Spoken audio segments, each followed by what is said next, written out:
Hey, I'm Ron Johnson. This is the Ron Johnson Show on Locked On Sports Minnesota. Bernard Berrian, former Viking, former Chicago Bear. He's going to join us on the Hang of Ron Johnson segment, so you're not going to want to miss that. But there's some Vikings players that people now are saying are under the radar, undervalued, underestimated. The best kept secret? Which Viking is the best kept secret according to some media outlets? We'll talk about that next, coming up on the Ron Johnson Show. Locked On Sports Minnesota podcasts. It's endless Minnesota Vikings talk with the diverse voices of your local experts. Now the Ron Johnson Show. On the field, in the broadcast booth, Ron Johnson is Minnesota sports. He's played with them, hung out with them, and grown up with all the big names in Minnesota sports. They're hanging out with Ron Johnson. It's the Ron Johnson Show on the Locked On Sports Minnesota podcast. And it starts now.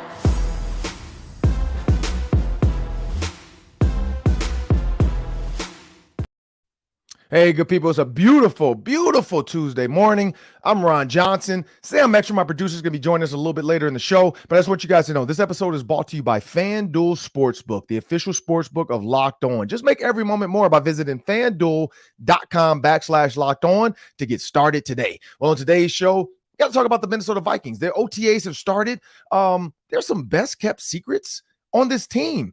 And who is it? Bleacher Report had a report saying that there's a player that they think is the best kept secret. And I agree to an extent, but I have a player that I think a lot of people are forgetting about that could become not only the best kept secret, but eventually the best player option on that field at times, and he's shown it. But also, Amazon Fire and Roku, people, you can download the app. Just go to Amazon Fire or your Roku device, search Locked On Sports Minnesota. It'll pop up. Our app pops up right there in your TV, and you can watch all of our shows and content. So as I bring Sam Extra to the show, Sam, how you doing, man? How you doing? And I guess not as good as you. It's your birthday. Happy birthday. I hit the lead today. It is my birthday. I'm 43 years old, May 23rd. My mom called me, so I told her I have to call her after the show. But my mom called me this morning. I talked to Spice Adams, FaceTime me early this morning at 7:15. I guess when you have kids, people just assume you're up with your kids, which he's right. I would still have tired dropping the kids off at school, but FaceTimed a little bit with Spice Adams. And it was just like we grew up, like, guys don't say a ton to each other. We just kind of sat on FaceTime as he's driving his kids to work. I got my thing up there. I'm not even really looking because I'm driving. So we're just talking. And then, when I dropped the kids off, I sat there, we talked for a little bit, got home, talked to him for a little bit more, and got the day started. So, Spice Adams is my best friend, one of my best friends. And so he always makes sure to call. So I make sure. I will say this. He does a lot better job of the friendship stuff than I do sometimes. So I got to make sure I call him and FaceTime him on his birthday. But he is the guy. He's one of the first guys to always call, text, email. Like that's what Spice House is about. But yeah, it's my birthday, Sam. I'm 43. Feeling old this morning because I played basketball yesterday. I fell and hurt my hip. I was playing with actually Kevin Warren's son. Powers. Yeah. He played with us yesterday against us. Actually, we beat them. I tried to play. I've played with him a couple of times, but just it's luck of the draw how you walk into the gym. And so I fell, hurt my hip. So I feel like an old person right now. I feel like I need a new hip. But I am getting a massage today, so I'm looking forward to that. A birthday massage. My wife set it up for me, so that should be fun. And then I'm gonna just do a little work. I might go out to Vikings OTAs today, maybe for a little bit. I just got a text from my coach, Joker Phillips, who was the same coach of Thayer Thomas, Vikings wide receiver. And so he asked me, had I met Thayer? Not yet. And I'm like, nope. I might try to go out to practice today, though, and meet him. But again, I'm Ron Johnson. That's Sam Ekstrom. So we're gonna jump into the show, Sam. The Bleacher Report. Bleacher Report has a story saying Brian Asamoah. So pay the lead off, pay the tease off. Brian Asamoah is the Vikings' best kept secret. Now, they allude to his speed, his multiplicity of position, meaning he can play outside or inside linebacker.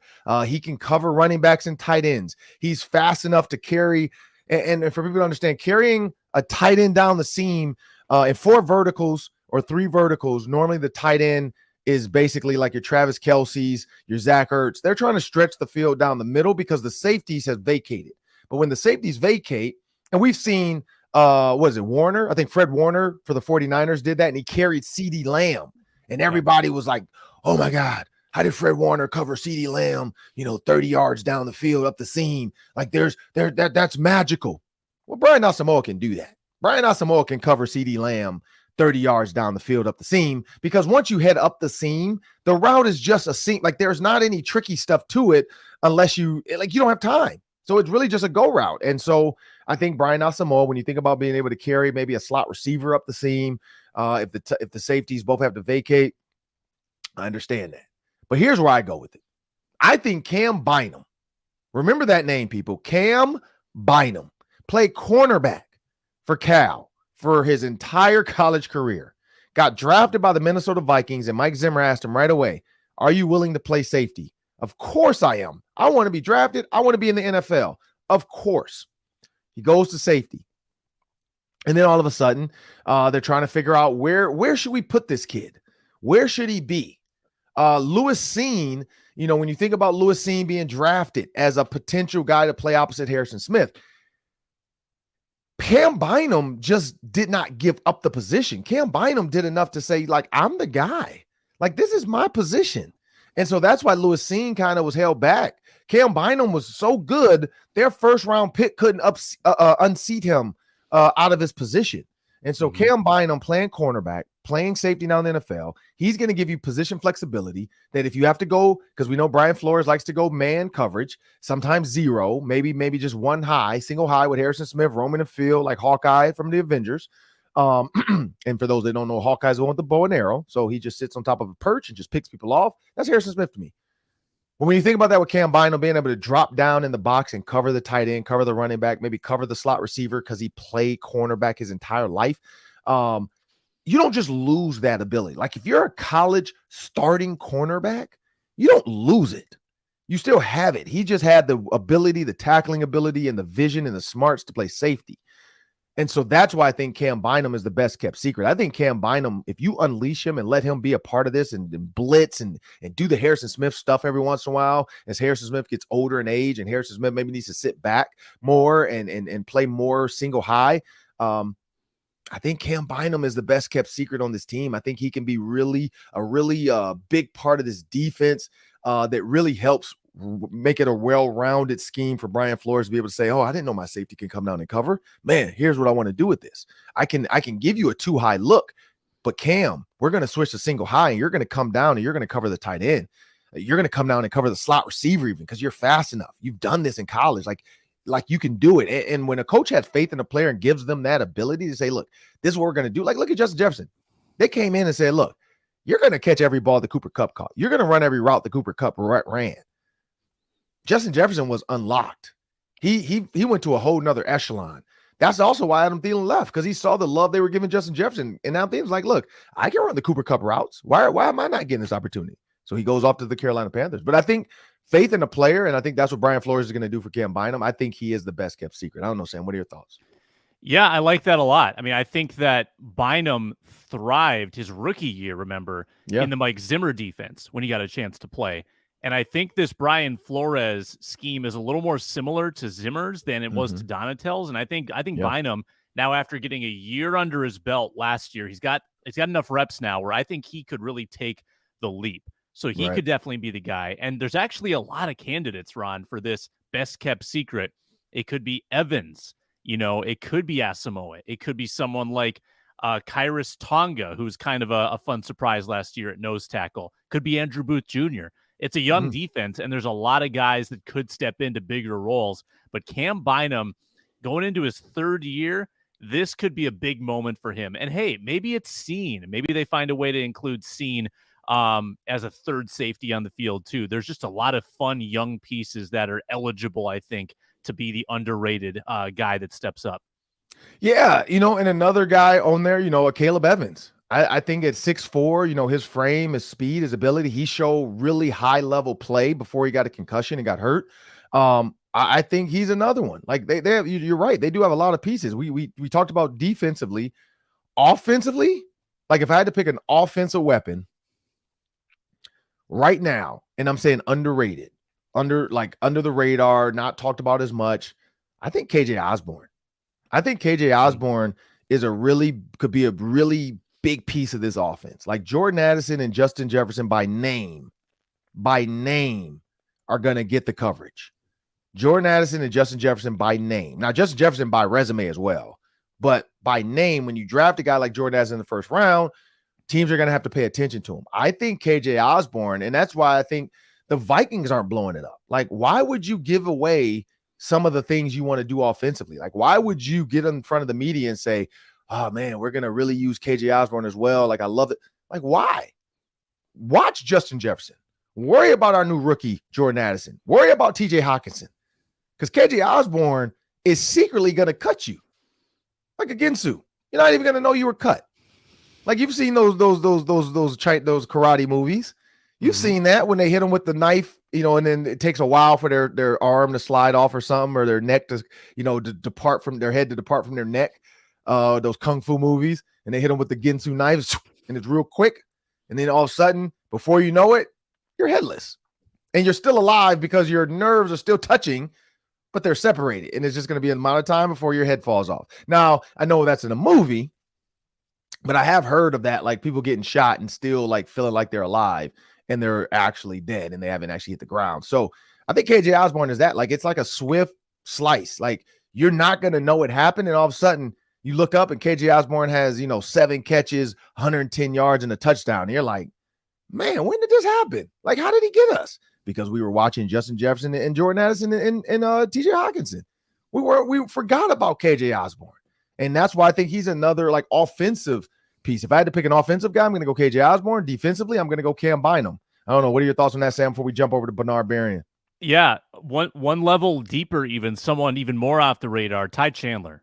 I think Ty Chandler could be your candidate to be your number 2 running back and kind of a rotation with Alexander Mattison.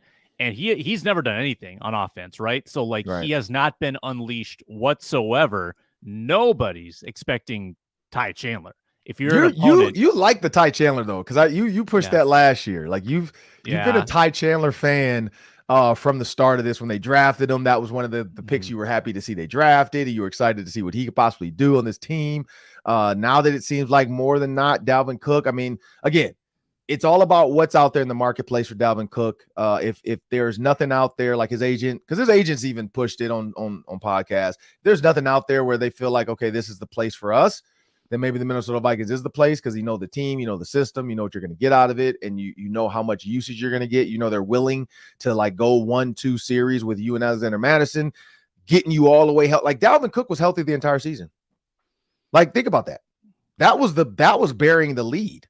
Dalvin Cook made it the entire season. He didn't miss a game or 2 or 4 or 6. He made the entire season. Why? Because they had him on a pitch count. Like, it didn't matter. Was he healthy? Was he healthy though, Ron? He played every game, but every game. But look, in football, you play hurt. Like, when we walked into training camp, that's the one thing Brian Billick told us right away.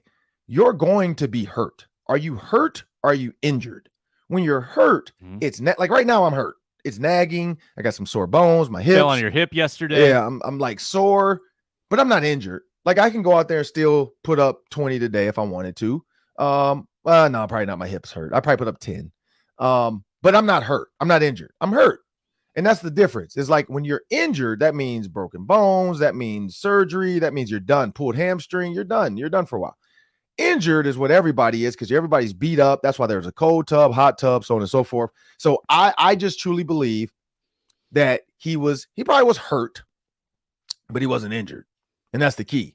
We've seen Dalvin Cook injured where he's left the building and he's done for the season, or he's left the building for 4 weeks and we have to wait to come back in October because he's missing all of September, or he has to come back in November because he's missing all of October. Like, we've seen that Dalvin Cook that's just bang, bang, bang. And then only when Dalvin Cook's tired, Alexander Mattison comes in. The Vikings had a plan. Look, Dalvin, you're going to get 2 series.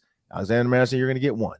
Then Dalvin, you're going to get 1. Then Alexander, you're going to get 2. Then Dalvin, you're going to get 2. Then and boom, and they just kept going. And it didn't matter what point in the game it was. And I also believe the fact that they did use Alexander Mattison, no matter what the situation was, I believe that's the other reason for them feeling like, you know what?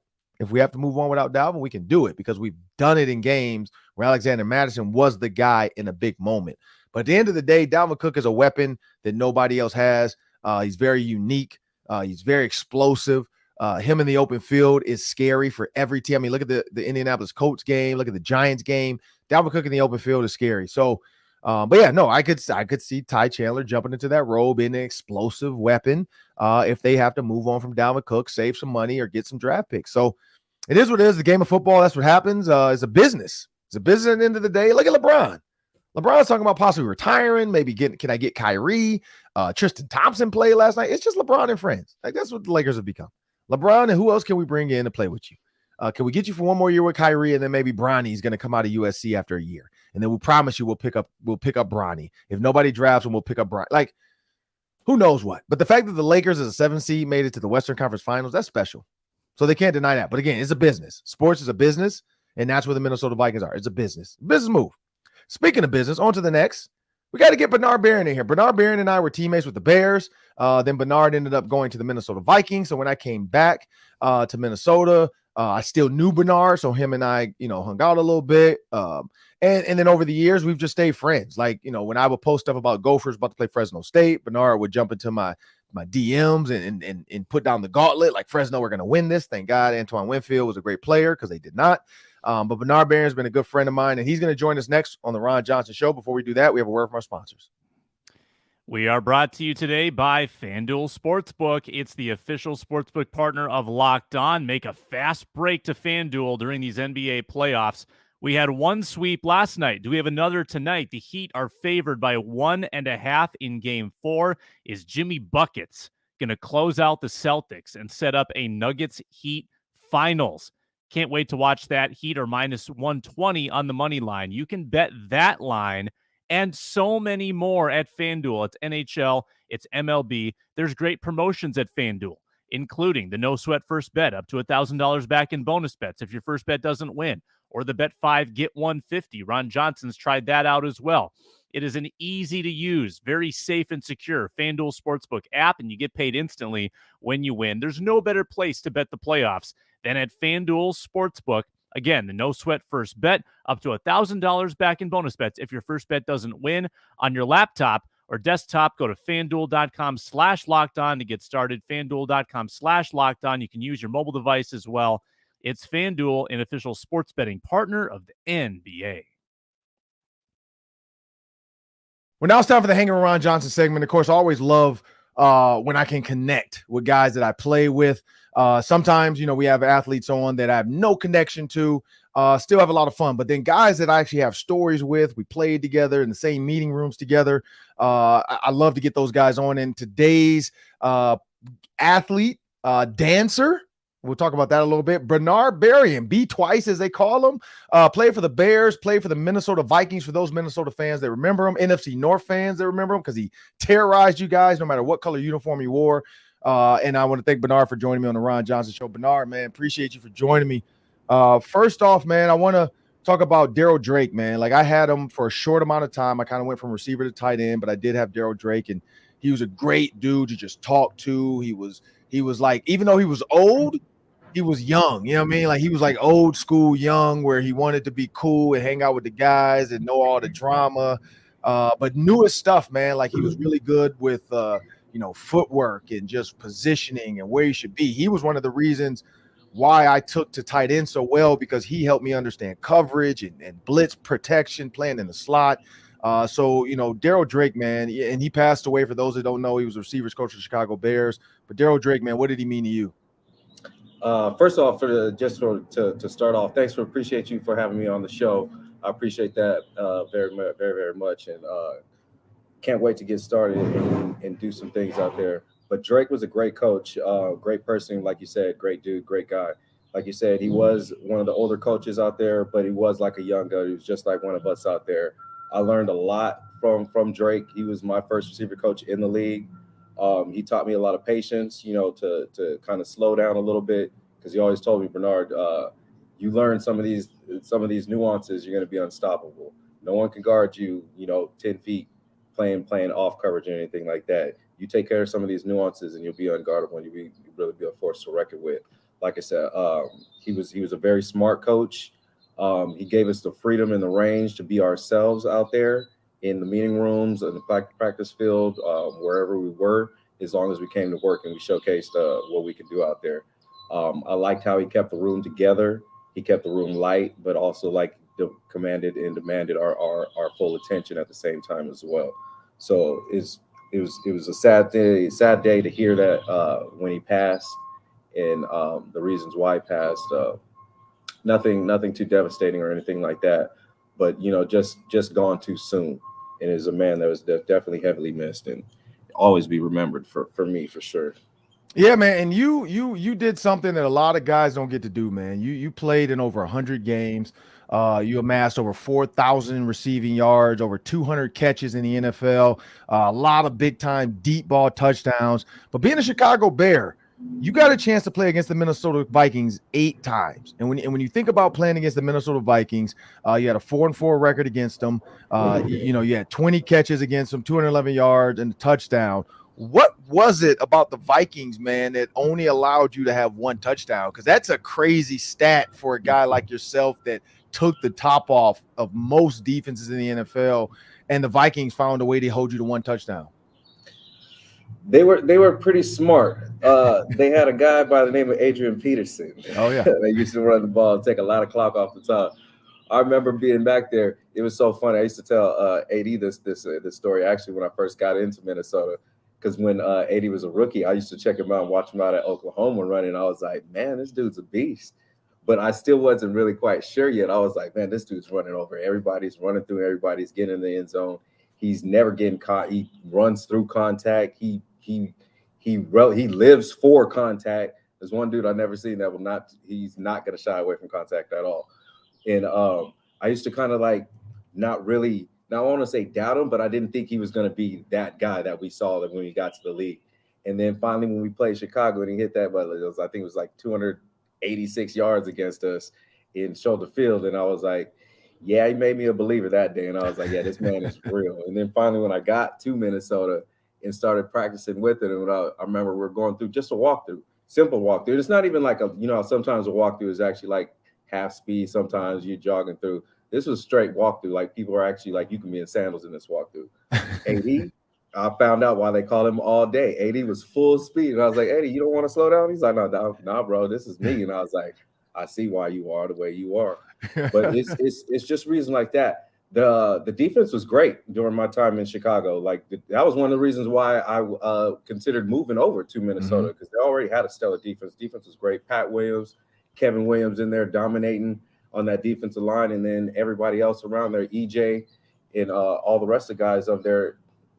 It made it really hard to try to get deep balls off, because it was hard to get 5-step, 7-step passes off against that line, because they were really pressuring guys. And they were top 2-3 defense for a good 5-year run in that good 5-year span.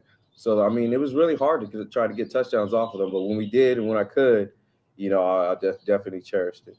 But you picked the Minnesota Vikings in 2008, and you did something that I know you were happy about. You scored 2 touchdowns in your first year with the Vikings, both games against the Chicago Bears. You scored, and you also put up 122 yards on 4 catches against the Bears. How happy were you at that? Going back to Chicago, but then also the Chicago Bears having to travel to Minnesota, and you 4 catches, 122 yards and a touchdown against your Chicago Bears. What did that feel like? I mean, it always feels great. You always want to, leave a message out there. You always want to give it out, give your best effort and leave your best effort, especially when it's a team that, gave you your first chance. Yeah. And then, I didn't want to leave Chicago. I really wanted to stay. It was one of those situations, but, it didn't work out that way. So I left. So I wanted to make sure, that I made the right decision, and that you guys felt the pressure, of not retaining me and not having me stay there. Yeah, and again, pressure is what you put on a lot of safeties, a lot of DBs, and I heard you say Daryl Drake taught you to slow down, because I know when I was coaching with the coach for 2 years, and then also being a player, I mean, as a receiver, they always teach the fast guys, you don't have to do everything at full speed. With a guy with your speed, how hard was that to kind of learn how to slow down and run comebacks, run dig routes, and knowing this guy's already scared of my speed. I don't have to run it at 100 miles an hour. I can dial it back to 60 and still put pressure on him and eat that cushion up and then break it off. At what point did you really kind of learn that and take to it? I would say it was probably about my second year in the league, really adjusting to not having to run, given the illusion of speed. We talk about it in college, but I never really had a receiver. I had Henry Illard for like half a season, and then he left and went to St. Louis Rams. So I never really had a real receivers coach until I got to the league. So I was still kind of raw, and just was really using talent to make it and survive. So Drake, he used to always try to tell me, slow down so that when you are coming out, not necessarily slow down, but make sure you're giving out the illusion of speed so that when you do get into your break, it is so much easier for you to come out because you got long, really, really long legs. My legs are longer than my upper torso. So getting them wheels to stop a little bit sometimes and getting them to restart back again was was one of my problems. So just being able to give that illusion of speed and slow down when I didn't and make it seem like I'm still moving full speed was one of the things he taught me. I remember Peanut used to always tell me, he's like, I know when you're going deep. He said, when you're going deep, you come off a little slow. That's when you're going deep. And I was like, okay. So now, just little things like that and working out and playing and then making adjustments. So I think that's one of the hugest parts. The most detrimental thing of being in the league is you got to be able to make adjustments. You can't just be able to play your game one way and tailor it like that. You get there and maintain by doing what you do for sure, and you try to elevate that, but you also maintain by trying to elevate the rest of the game and the other parts and other facets of your game as well. Yeah, and then again, a guy like Peanut, like I said, I was there. I remember the jokes of Olin Kreutz and some of the guys. Like I remember Lovie Smith praising Peanut or something as far as being one of the best, which he ended up becoming one of the best. But I remember he praised him a little sooner than Olin Kreutz and some of all the All Pros were happy with. Like, wait, I didn't see him at the All Pro letter, whatever. I didn't see his name on the All Pro list. What are you talking about, Lovey? And but Peanut Tillman, man, practice against him had to have made you better, and then you got a chance to actually play against him. So, what was that like going against Peanut as a teammate and then as an opponent? So going against Peanut as a teammate, you hate playing against teammates. Peanut he's that guy. I dislocated 2 fingers practicing against Peanut because he's physical. He's going to be around. He's going to be always racking at the ball. He Peanut punch for a reason. Like he's always around the ball and he's always a nuisance. He is that gnat. He's that gnat that you can't hit and is swatting around, but is always buzzing around your face. But that's why he was able to have the type of career he was able to have, is he practiced that way and he played. And it made me better because I knew now, like, you can't be light with the ball. You got to be strong with the ball. Make sure you take care of it. Make sure it's put away because it's going to come out if he's anywhere around. Yeah. Yeah, and Peanut, I mean, again, he's a guy that I remember in practice, and I learned early because I was trying to make the team, but he would, guys would be jogging thinking the play's over because it's just 7-on-7. And Peanut would run up behind them, waiting for them to relax, punch the ball out. Defense acts like it's a live ball. They're running back on 7-on-7. Sure. It was the most annoying, frustrating thing I've ever seen. But you're right. Like, it made him who he is. I mean, it's a thing now. The NFL, every DB that punches the ball, they call it the Peanut punch now. So, just like Randy Moss getting mossed, the Peanut punch is a part of NFL history. And you've played with a guy that's a part of NFL history in Devin Hester. The NFL today is going to try. There's a trial run for 1 year. Kick returns now can be fair caught anywhere, and they can move the ball up to the 25-yard line. So if you fair catch the ball anywhere on the field on a kickoff, you can now advance the ball to the 25-yard line. Do you think that this is going to last past a year? And do you think that guys like Devin Hester and Cordero Patterson are going to get, those guys are now going to have to find a place in the league? Because without kick return, I don't know if Devin Hester actually gets a true shot in the NFL. And so now you're taking it away from guys like that who their life is about kick returns. And now you're saying, look, let's just put a receiver back there that can catch. Have them fair catch it because those are easy on kickoffs. And let's get the ball to the 25. Like, what do you think about the NFL trying that for 1 year? Pat McAfee, by the way, said it's garbage. He hates it. because of course he's a special teams guy, so he's trying to fight for more special teams. Of course. Yeah. But yeah, they're it's been mixed messages. It just got approved, I guess, today because Adam Schefter tweeted it. But what are your thoughts on that? Yeah, that's new. Actually, that's new news to me. I'm hearing that for the first time. It is kind of shocking. It takes away from the game. Like, you have a game for a reason. I understand, implementing some newer rules or whatever for player safety and stuff like that. But now we're starting to take parts of the game out, like completely out. I don't like that. It's too different. I guess it would be. It's not football. It's starting to become not football anymore. But as far as lowering the chances of people have of making it, that's a huge part of the game. Because I know for me coming out, being a returner just elevated my chances of getting drafted. Right. And having that and just having those skills. And when you have players, when you take that part of the game out and just, you can just supplement a player back, any old person back there, just to, fair catch the ball, so we can just start at the 25-yard line. You're taking away, you're just lowering the chances of people being able to make it. And it's harder for kids that are younger to try to have goals to get there, because now they got to try to concentrate, make sure they, we always try to tell kids, be football players. Mm-hmm. NFL loves football players. They love people that can do more than one thing, put them in more positions. Well, now they're starting to limit that thing where you can't be able to actually be used for more than one position. True. So I don't really like it. Like Pat says, I don't really like it. It's taken away from the game. They've already done enough stuff with special teams already, I feel like, to try to lessen the injuries, concussions and stuff like that, and try to change the game up as much as they can. I was playing when they did what they did to Devin. Yeah, with kickoffs and stuff. So I thought that was a huge change, and I didn't really like that change. So the game's always evolving, and we're going to have to probably try to get used to it. But this one, I hope, is a rule that doesn't last. I actually don't. Yeah, and again, you play with Devin Hester. So when they moved the ball up, which allowed kickers to now boot the thing out the end zone, what was Devin Hester's reaction? Because that's, because I've seen him. I saw Chris McAllister do this. Ed Reed did this. Like, those guys were putting their toes on the back line, still trying to catch it and run it out. So, like, what was Devin Hester's reaction to that? That's how you really affected the game, when they're doing stuff to try to limit you or limit how you perceive the game, I guess. But people would line up toes as far as back as they can, because they're dangerous with the ball, and these new rules kind of hinder you from doing what it is that you do and showcasing your talent, and especially when your talent is that you come in as a returner, and that's what they're doing, and then they take that away from you. It just makes the game harder, and it kind of ruins the game. I don't want to say kind of, it does ruin the game for me.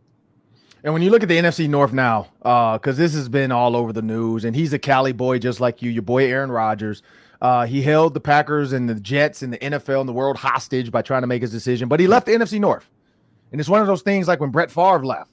You just don't see this guy leaving and being in a different jersey, but Aaron Rodgers did it as well. Tom Brady left the Patriots, goes to the Bucks. Doesn't look right, but does it, wins the Super Bowl. Peyton Manning leaves the Colts, goes to the Broncos. Aaron Rodgers leaving, though. Do you think that the NFC North now is more wide open than it was before, or do you have a favorite right now, whether it's the Lions, Bears, or the Vikings, to win the NFC North? Actually, I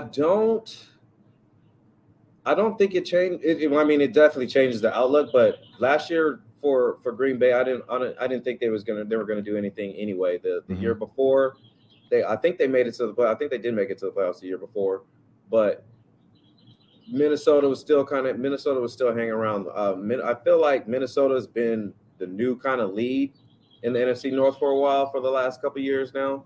Yep. And I feel like next year is going to be the same thing. Detroit looks pretty good. They actually look pretty good. This last season, Detroit was kind of like how Minnesota was. They've the last couple, I want to say like 2-3 years ago, didn't have a winning season, but pretty much every loss was within touchdown, 10 points or something like that, all close games. So either way, one of those, that season could have went either way really for them. It could have been